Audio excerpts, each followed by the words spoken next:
अब जो यज्ञ का आराधन करने के लिए घोड़ा चुना गया था, तो देवराज इंद्र ने और घोड़े को लेकर के भागे। संत है, संत पर हम बाण नहीं चला सकते। अरे उनका संत नहीं, इंद्र है, कपटी भेष धारण करके पाखंड का वो घोड़े को अपहरण कर। अगर घोड़ा अपहरण हो गया तो यज्ञ का जो संकल्प है वो अधूरा रह जाएगा। तुम्हें तुरंत मार डालना चाहिए ऐसे पाखंडी को। चलो तैयार करो यज्ञ, इसी इंद्र का पहले वध करते हैं। महाराज ने देखा कि इस समय सब जौ धान्य और खाद्य औषधियां सब पृथ्वी ने छुपा ली, क्योंकि वेन अत्याचार। जब पृथ्वी पे पाप बढ़ता है तो सब दिव्य औषधियां दिव्य रस गुप्त होते चले जाते हैं। आप देख लो, जो अभी हम बचपन में जिनके आम के पेड़ भी नहीं होते थे, उनके घरों में भी 10-20 किलो आम आ जाते थे। किलोमीटरों में बगीचे आम के थे, एक भी पेड़ वो पुराने आम वाला नहीं रह गया। जो विशाल वृक्ष और जिनमें गाड़ी भर भर करके आम गिरते थे वो नहीं रह गए, वो सूख गए। औषधियां, रसीले पदार्थ सब धीरे धीरे, जब पाप बढ़ता है तो पृथ्वी उसे चुरा लेती है। तो वेन के पाप के कारण पृथ्वी ने सब औषधि, अन्न, जौ, धान्य सब छुपा लिया। महाराज पृथु ने देखा राजा तो बन गए, लेकिन प्रजा पालन के लिए औषधि, अन्न, वस्तुएं। महाराज पृथु ने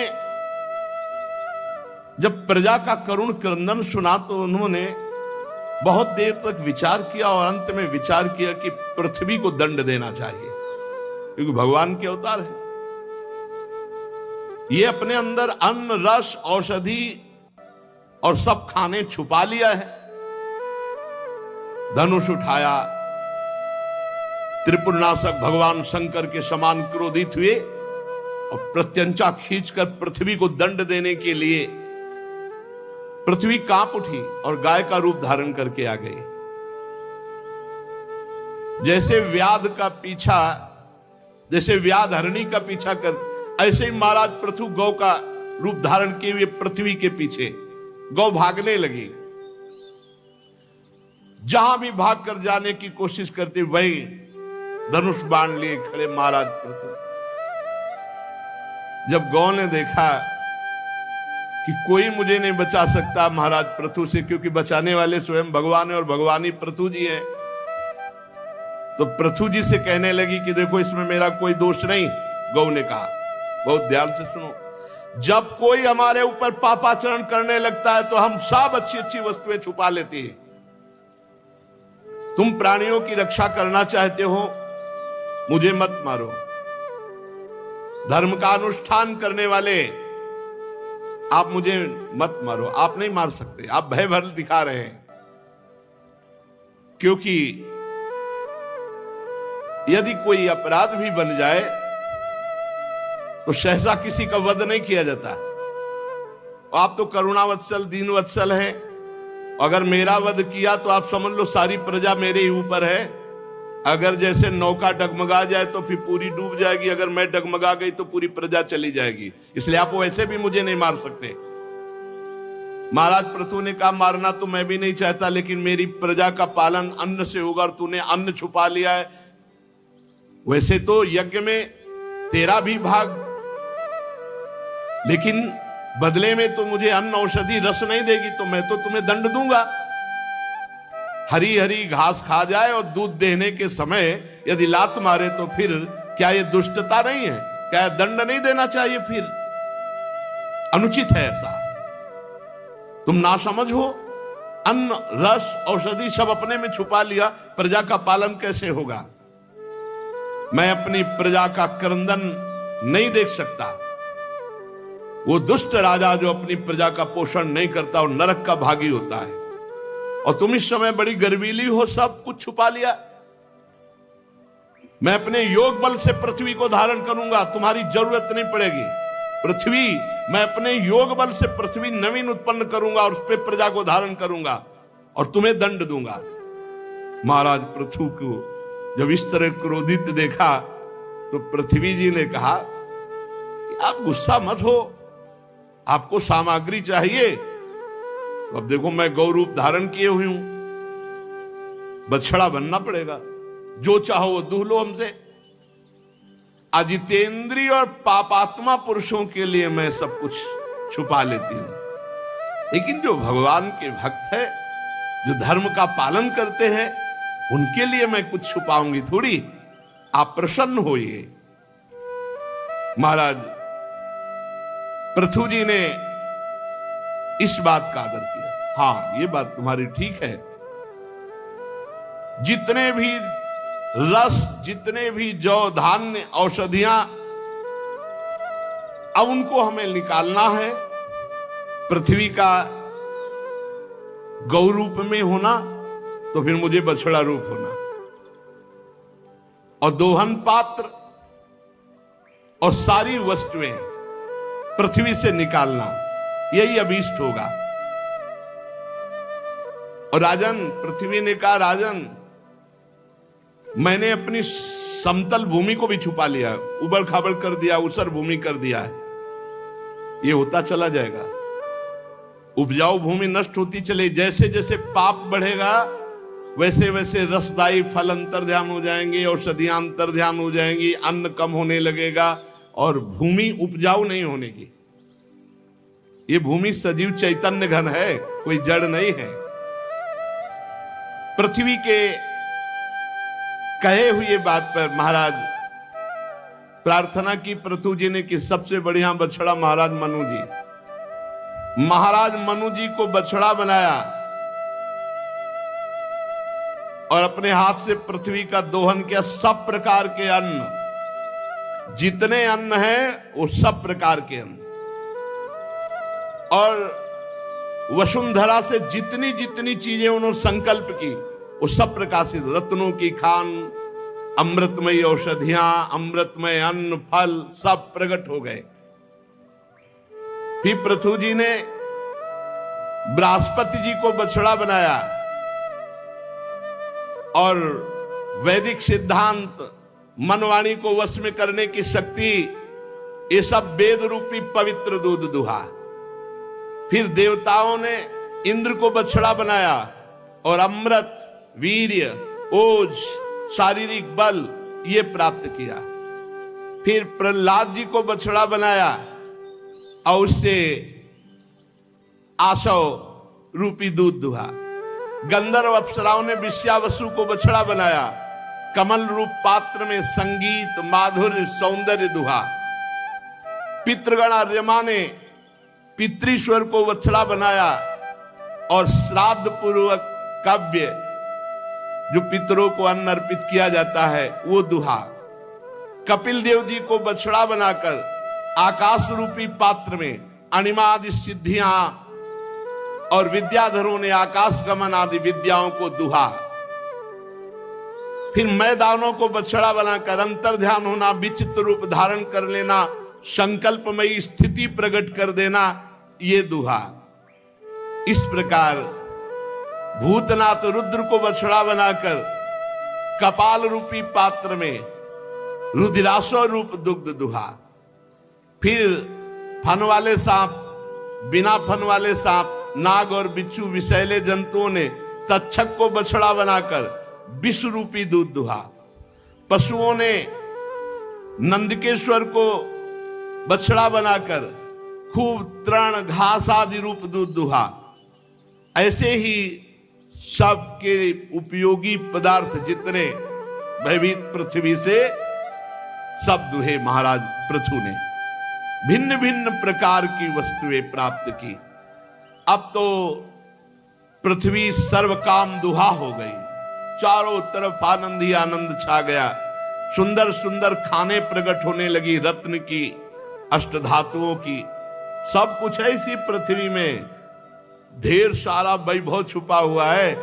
पाप जितना बढ़ता जाएगा उतनी पृथ्वी सब छुपाती चली जाएगी, पानी भी छुपा लेगी। और तो बात जाने दो आगे, पानी की देखो, पानी की समस्या आ गई।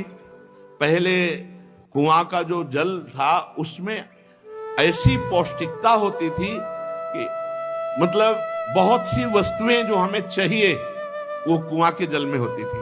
और कहीं धाराजू का जल मिले, गंगा यमुना, ये बहुत ही पौष्टिक ऐसा आता था। फिर हैंडपैप चला, हैंडपैप का भी समय गया, ये हालत हो गई। अभी तो 5000 वर्ष कलयुग के हुए और पाप बढ़ने दीजिए, पानी के लिए त्राहिमाम मच जाएगा। पहले इतने श्रद्धालु होते थे कि बड़े बड़े मटकों में जो है 25 जगह प्याऊ लगे रहते थे। अब वो भी व्यवस्थाएं सब धीरे धीरे श्रद्धाएं कम हो रही, पानी की तो बड़ी व्यवस्था होती चली जा रही। अभी तो कम से कम सोच स्नान की और सब व्यवस्था के लिए भूमि से आ रहा है। कितना गहराई में, यहाँ यमुना जी है तब इतनी गहराई में, और बाहर तो कितनी गहराई में होगा। धीरे धीरे जल का धरातल, पृथ्वी जी सब चीज ले लेंगी। भजन नहीं होगा, धर्म नहीं होगा, पापाचरण खूब बढ़ेगा तो देख लेना औषधि, जल, भोजन सबकी समस्याएं आने लगेंगी। अब ये क्या बिजली स्थायी वस्तु है क्या? पानी से ही तो है ये, पानी से ही तो है ये। कई ऐसे बड़े बड़े झीलें सूख गई, बड़ी बड़ी झीलें सूख गई, पानी की बड़ी व्यवस्था हो जाएगी। इसीलिए नाम जप करो, भजन करो। अभी अगर भजनानंदी संत ना हो तो अभी पता चल जाए जो पापाचरण हो रहा है ना, ये सब हाहाकार मचा दे। संत न होते जगत में तो जल जाता संसार, पक्का समझो। अभी जो नाम जप चल रहा है, कीर्तन चल रहा है, लाखों भगत है, लाखों भक्त है। अभी ऐसा नहीं, लाखों भक्त है, नाम कीर्तन बहुत ईमानदारी से भजन कर रहे हैं। उसी का प्रभाव है कि आनंद में जीवन, नहीं तो ये पृथ्वी जी सब चीज अपहरण कर लेंगी। फिर महाराज पृथु जी ने 100 अश्वमेध यज्ञ की दीक्षा ली, और 100 अश्वमेध यज्ञ करने वाला इंद्र पद का अधिकारी हो जाता है। इंद्र को बड़ी चिंता हुई कि इंद्रासन गया। 100 अश्वमेध यज्ञ का संकल्प लिया महाराज पृथु ने। अब तो यज्ञ महोत्सव को देवराज इंद्र सहन नहीं कर पाया। अगर 100 पूरा हो गया तो इंद्र पद गया, और ये पता नहीं है कि भगवान है। अभी प्रार्थना की थी तो तुम्हारे इंद्र पद को कह लेंगे, वो तो खुद है सर्वलोक महेश्वर। महाराज पृथु यज्ञ में सबके अंतरात्मा सर्वलोक पूज्येश्वर जगदीश्वर भगवान श्री हरि का साक्षात प्रादुर्भाव किया। मंत्रों में बड़ी सामर्थ्य है। ये जैसे निकुंज के मंत्र मिले हैं ना, ये सब प्रियालाल को साक्षात प्रकट करने वाले हैं, पर धरे हैं। जब तो नहीं रहे ना तो किस काम में आवे। आपके पास चेक रखी है, बैंक में भजाओ नहीं, पैसा ला के खर्चा न करो तो चेक ही है, चेक क्या करोगे। ऐसे ये चेक है निकुंज की तुम्हारे पास, जो शरणागत मंत्र निज मंत्र। अब जपो नहीं, भजाओ नहीं उसमें, तो कहां से तुम्हें सुख का अनुभव होगा। देखो शरणागत मंत्र मिला है, नाम मिला है, निज मंत्र मिला है, अरबों की चेक है, फुटपाथ में रुपया मांगते घूम रहे, वो दुर्दशा है। मंत्र बल से भगवान श्री हरि को यज्ञ में प्रकट किया महाराज पृथु ने।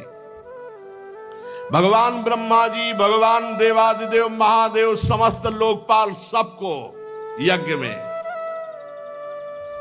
अरे मंत्र में बहुत बड़ी सामर्थ्य है, मंत्र में बहुत बड़ी सामर्थ्य।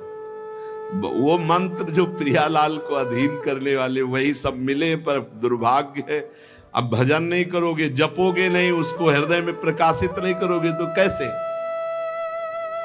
महाराज पृथु एकमात्र भगवान श्री हरि की कृपा का लक्ष्य रख करके यज्ञ कर रहे थे। बड़ा उत्कर्ष हुआ।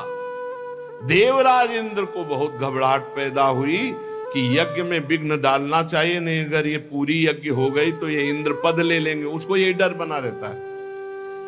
प्राय अगर कोई सही ढंग से जहां भजन शुरू करता है बस वो परेशान हो, देवराज इंद्र परेशान हो जाते हैं, कहीं हमारा पद न ले ले। बहुत प्यारा है इंद्र पद, उसको वो भेजता रहता है। स्वर्ग की अप्सराएं नहीं, पहले तो मृत्यु लोक के भेजता है। अगर उन पर कोई विजय प्राप्त कर लिया तो फिर अप्सरा आदि देवलोक, फिर उन पर भी विजय प्राप्त कर लिया तो और षड्यंत्र रचता है। पर इतना नहीं करना पड़ता है, जो एक आध थप्पड़ में गिर जाए उसके लिए ब्रह्मास्त्र संधान की जरूरत नहीं पड़ती। मृत्यु लोक में ऐसे ऐसे उसी में बह जाता है प्रवाह में माया के, वो आगे नहीं।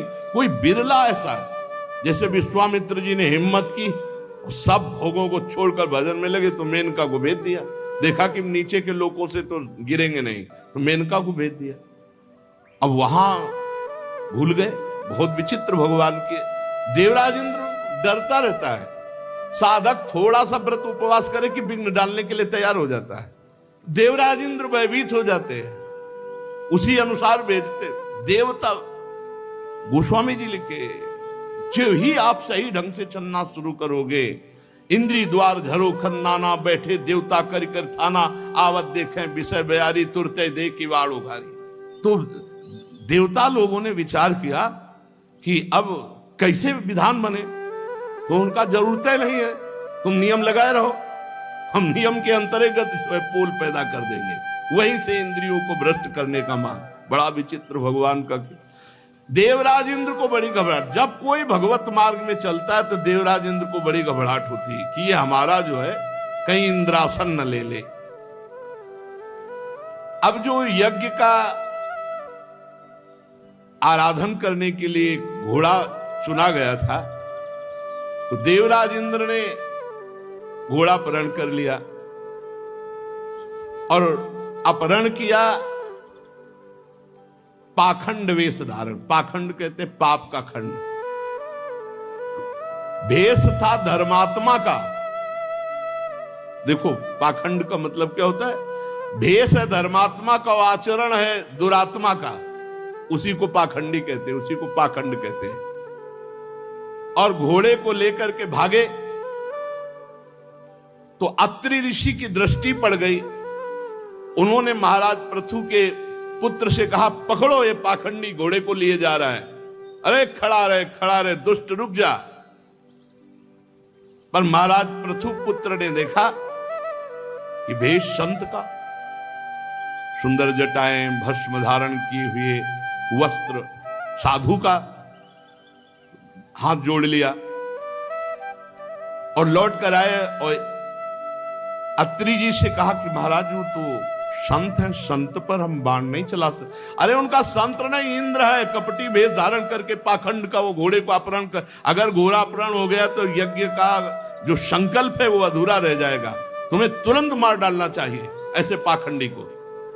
अत्रि मुनि ने जब ऐसा कहा तो पृथु कुमार क्रोध में भर गए और जब इंद्र ने देखा तो वो जैसे रावण के ऊपर जटायु टूट पड़ा हो ऐसे, तो घोड़ा छोड़ दिया और वो भेष छोड़ दिया और अंतर ध्यान हो गए। ये इसी को पाखंड कहते हैं कि हम भगवत वेश धारण किए हैं और आचरण वेश के विरुद्ध है, उसे पाखंड वेश कहते हैं। विजिताश्व नाम रखा महाराज पृथु के पुत्र का। घोड़े को यूप में बांध दिया करके, यज्ञ मंडप में जो खंभा होता है उसे यूप कहते हैं। अब फिर इंद्र को चैन नहीं पड़ा तो आकर घोर अंधकार फैला दिया और छिप करके सोने की जंजीर में बंधे हुए घोड़े को फिर अत्रि मुनि ने दिव्य दृष्टि से फिर देखा और कहा महाराज ये फिर घोड़ा ले। पृथु पुत्र ने जब नजदीक जाके देखा तो कपाल धारण किए हुए भिक्षुक रूप, तो प्रहार नहीं किया क्योंकि ऋषि का आदेश होने पर ही प्रहार हो सकता है। अत्रि जी के वापस पास आए, उन्होंने कहा वो तो कोई कपाली दिव्य विरक्त है, तो उन्होंने कहा नहीं वो इंद्र ही है, भेष बना करके आया है। फिर वो भेष छोड़ा और फिर वो अंतर ध्यान हो गए। उस बंद बुद्धि इंद्र ने जो जो निंदित वेश छोड़ा वो सब पाखंड कहा गया, पाप का खंड। इसलिए वो कभी नग्न, कभी रक्तांबर, कभी कापालिक ऐसे वेश धारण करता गया। ये जो भगवत विमुख लोग हैं ये वेश धारण करके इनका दुरुपयोग करते हैं, इसीलिए पाखंड कहा जाता है।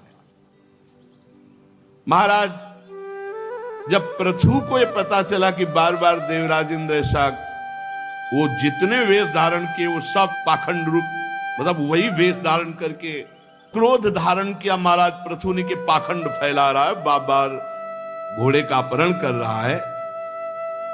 तो उन्होंने कहा ठीक है चलो तैयार करो यज्ञ, इसी इंद्र का पहले वध करते हैं।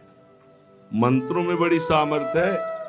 जिस समय महाराज जन्मेजय जी यज्ञ कर रहे थे तो हजारों सर्पों की आहुति हो गई, तक्षक नहीं आया तो पूछा ब्राह्मणों से, ब्रह्म ऋषियों से तक्षक नहीं आया। बोले नहीं आएगा। बोले क्यों?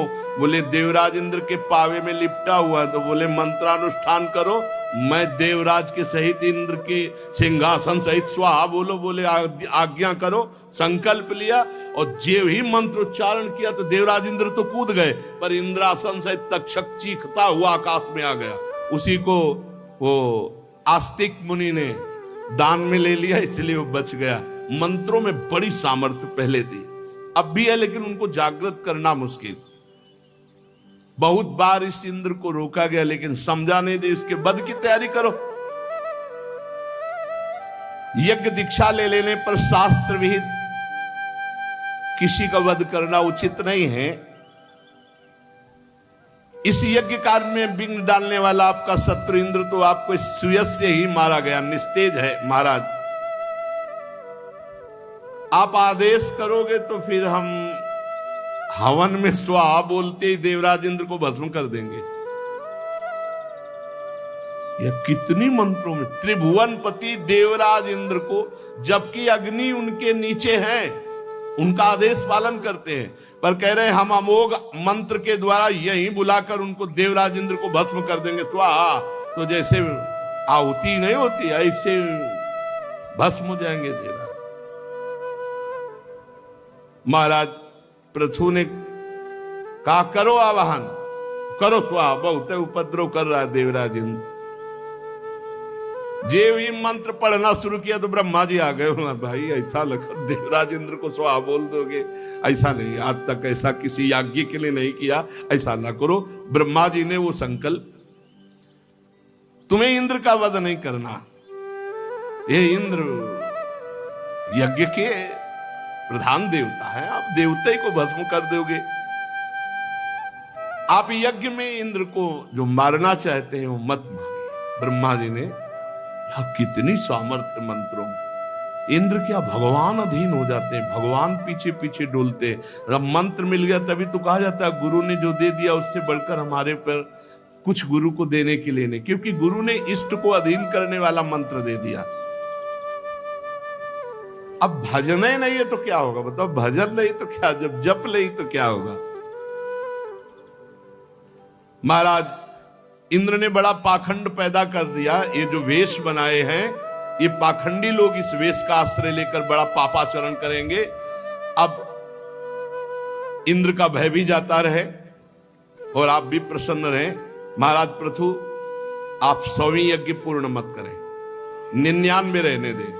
आपको कोई इंद्र पद तो चाहिए नहीं, आप तो मोक्ष धर्म को जानने वाले हैं, इसलिए यज्ञों के अनुष्ठान की आपको आवश्यकता नहीं। आप रोक दीजिए, आपका मंगल हो और इंद्र भी जीवित रहे, बचा रहे।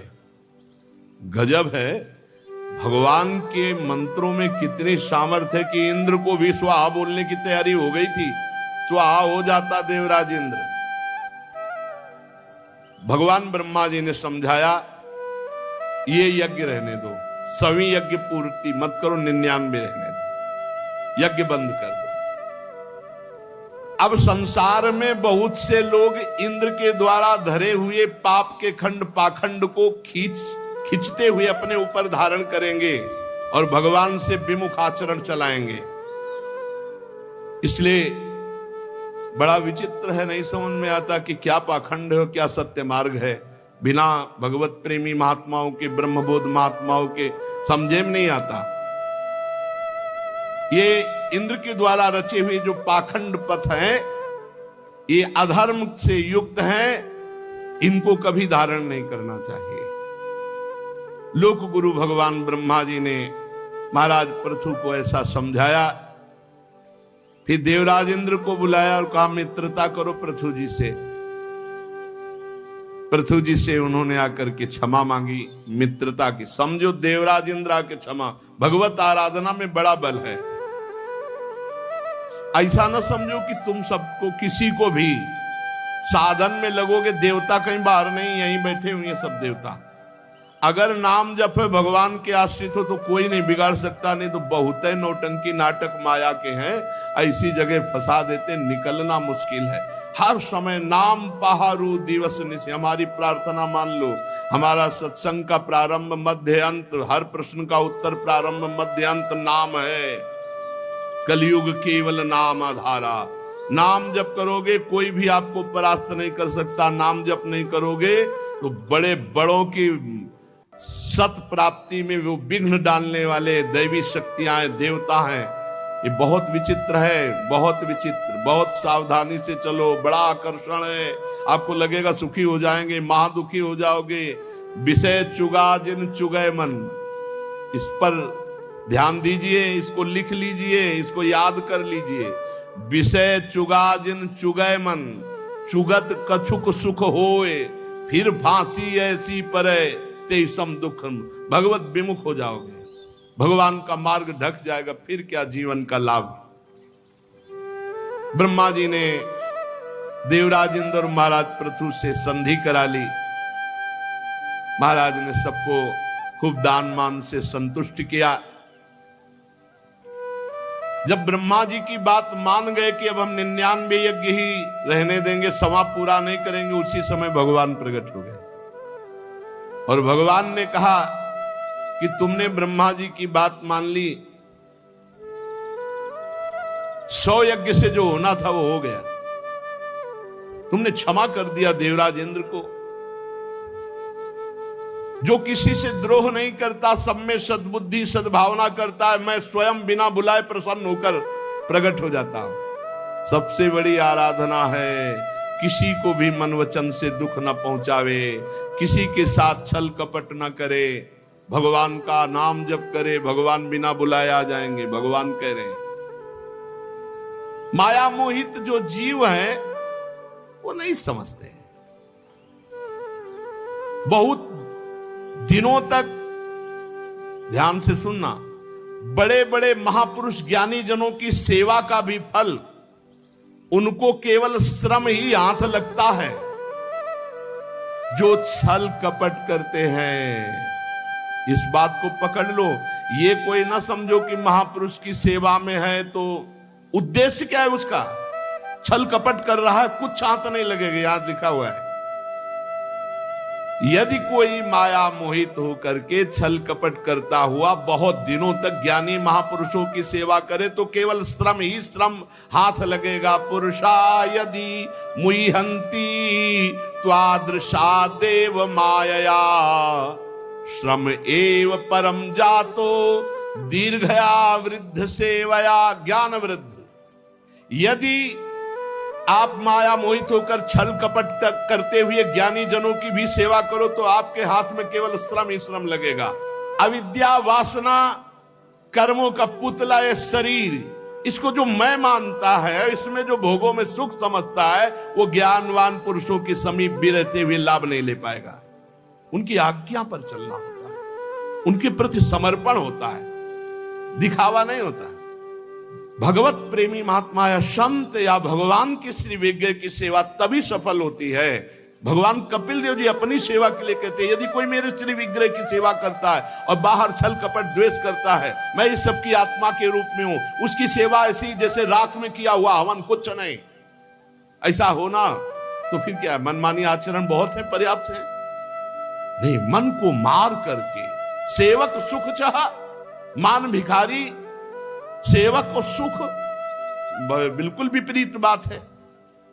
इस प्रकार जो इस शरीर में ये आसक्त नहीं है वो विवेकी पुरुष घर पुत्र धन आदि में ममता कैसे रख सकता है। इसलिए एक शुद्ध परमात्मा स्वयं प्रकाश, गुणों का स्वामी, सर्वव्यापक, आवरण शून्य, सबका साक्षी, आप शरीर से अलग आपके पास है, उसको पकड़ लो। शुद्ध परमात्मा आपके पास का मतलब शीशा हटा लो, वो आप ही आप है। शीशा है तो आपके पास है, ऐसा बोला जाता है। अंतःकरण धर्म है तो आपके पास है, और अंतःकरण धर्म लय हुआ तो आप ही आप है, दूसरा नहीं। जो पुरुष देह स्थित आत्म तत्व को जान जाता है वो प्रकृति में रहते हुए भी प्रकृति से कभी लिप्त नहीं होता। यह प्राप्त किया जाता है गुरुजनों से। भोग सामग्रियों की बाहुल्यता में रहते हुए भी किसी भी भोग का कोई प्रभाव नहीं। राजन, जो पुरुष, बहुत ध्यान दीजिए, किसी भी कामना को रख करके किसी महापुरुष या भगवान श्री हरि की आराधना करेगा तो उसी कामना की पूर्ति होगी, उसी कामना की पूर्ति होगी। आपने पीछे याद हो अल्लजी और कोल्लजी का चरित्र सुना था। पूर्व चरित्र में राजा के वैभव को देखकर वासना युक्त हो गए तो अगला जन्म राजकुमार के साथ ही वासना में, खेलों में, और फिर जाकर भजन जहां से छूटा था वहीं से। आप भगवान की आराधना या गुरु की आराधना करके चाह क्या रहे हैं? भोग मिलेगा, आपको मिलेगा, पक्का मिलेगा, लेकिन फल जो मिलना चाहिए वो नहीं मिलेगा। जो इच्छा करे हो मन माही, प्रभु प्रसाद कछ दुर्लभ नाही। इसीलिए संत सुध गुरुदेव की सेवा में कामनाओं के त्याग का भाव रखना। माना हमारे अंदर कामनाएं, लेकिन हम पूर्ति का उद्देश्य नहीं रखेंगे, उनकी त्याग का उद्देश्य रखेंगे। आज नहीं त्याग पा रहे तो हम कल त्याग देंगे, उनको त्यागेंगे। जो नित्य प्रति छल कपट त्याग कर श्रद्धा पूर्वक मेरी कथा सुनता है, मेरी आराधना करता है, मेरे भक्तों का संग करता है, उसका चित्त धीरे धीरे निष्काम हो जाता, शुद्ध हो जाता है। और जब चित्त शुद्ध हो जाता है तो तत्व ज्ञान की प्राप्ति स्वयं हो जाती है। फिर वो समता रूपी स्थिति में आकर परम शांत ब्रह्म कैवल्य मोक्ष को प्राप्त हो जाता है। यही है जीवन का परम लाभ। भगवान श्री हरि पृथु जी से कह रहे हैं, राजन, मनुष्य जीवन का परम लाभ है निर्लिप्त होकर स्वरूप में स्थित हो जाना, ब्रह्म पद में स्थित हो जाना। ये हर्ष शोक प्रदान करने वाले भोगों में नहीं। इसलिए वीरवर, तुम उत्तम मध्यम अधम इस भावना को त्यागो। सब में एक समान भगवान विराजमान है, और ऐसा सोचकर इंद्रियों को जीतो और निरंतर मेरी सानिध्य स्थिति का अनुभव करते हुए संपूर्ण लोक का शासन करो। तुम राजा हो, ये तुम्हारा राज्य पालन रूपी कर्तव्य मेरी पूजा होगा। और जो राजा धर्म पूर्वक प्रजा का पालन करता है तो प्रजा के किए हुए भजन साधन पुण्य का 6ठा भाग राजा को प्राप्त होता है। राजा वैसे ही भगवत प्राप्त हो जाता है। इसके विपरीत जो प्रजा के विपरीत कष्ट देता है, प्रजा की रक्षा नहीं करता, अधिक कर वसूल करता है, तो राजा का दुर्गति का कारण बनता है। प्रजा का पाप जाकर उसके ऊपर हावी हो जाता है, उसको दुर्गति कराता है। इसलिए तुम श्रेष्ठ ऋषियों की सम्मति लो। किससे सलाह लेनी चाहिए? श्रेष्ठ महापुरुषों से। और धर्म का पालन करते हुए कहीं भी आसक्त ना हो, न्यायपूर्वक प्रजा का पालन करो। देखो, इसका फल होगा कि एक दिन तुम्हारे यहां कोई महापुरुष आएंगे जिनका नाम सनक सनंदन सनातन सनत कुमार है। और जब तुम उनके दर्शन करोगे, भगवान कह रहे हैं, और जब उनसे सत्संग करोगे तब तुमको मेरे स्वरूप का बोध हो जाएगा। भगवान सामने खड़े। पहले संतों का समागम, तब भगवान की प्राप्ति का जो तत्व स्वरूप है वो। अच्छा, तुम्हारी जो इच्छा हो वरदान मांग लो। मैं जिस पे प्रसन्न होता हूं उसे वरदान जरूर देता हूं, मांगो। महाराज पृथु ने कहा कि प्रभु, अभी तो हमने आपको प्रणाम नहीं किया, चरणों पे साष्टांग लौट गए, प्रेम पूर्ण हृदय से अश्रु प्रवाह करते हुए भगवान के चरणों में मस्तक रख दिया, चरण पकड़े। पृथु जी प्रभु से इशारा कर रहे कि अभी नेत्रों से जल अश्रु प्रवाह, अभी ठीक से देख नहीं पा रहा हूं, अभी जाना मत। भगवान खड़े रहे काफी देर, तो भाव में डूबे रहे। जब भाव से तो भगवान से दौड़कर आलिंगन कर लिया। फिर काफी देर आलिंगन किए रहे भगवान का। फिर जब स्वस्थ हुए तब हाथ जोड़ करके भगवान को देखा कि एक हाथ गरुड़ पर ऐसे रखे हुए भगवान कृपा पूर्वक महाराज पृथु की तरफ। पृथु जी ने जो विनय की वो आगे वर्णन करेंगे, लेकिन जो मांगा वो आज वर्णन कर। पृथु जी ने कहा हमारे 10,000 कान हो जाए। जिससे मैं आपकी चर्चा सुनते हुए कभी अगाऊ ने पृथु जी ने भगवान से इन्हीं 2 कानों में, ऐसा नहीं कि पूरे शरीर में 10,000 कान हो जाए, ऐसा नहीं मांगा, इन कानों में 10,000 कानों की सामर्थ्य सुनने की हो जाए और मैं रात दिन आपकी कथा सुनता रहूं, यही मुझे वरदान दीजिए। शेष चर्चा आगे। श्री राधा वल्लभ लाल की जय।